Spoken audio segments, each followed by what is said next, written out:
সম্মানিত ভিউয়ার্স, আসসালামু আলাইকুম ওয়া রাহমাতুল্লাহি ওয়া বারাকাতুহু। আমি সকাল সকাল আপনাদের সামনে একটি তেলাওয়াত করব। আলহামদুলিল্লাহ, সবাই শুনে আমাকে জানাবেন কেমন হলো।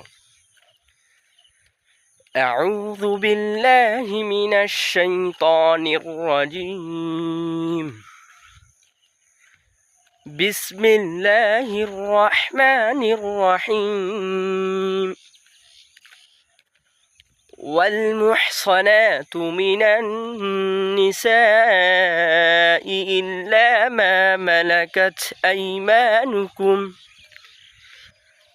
كتاب الله عليكم وأحل لكم ما وراء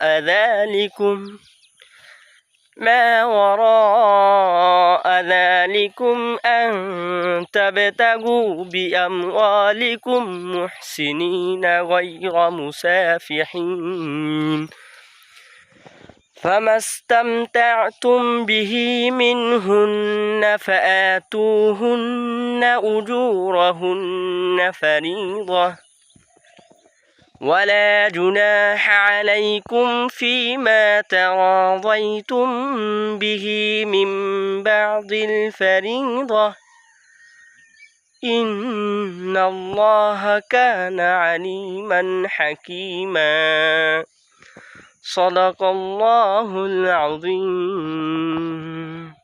السلام عليكم ورحمة الله.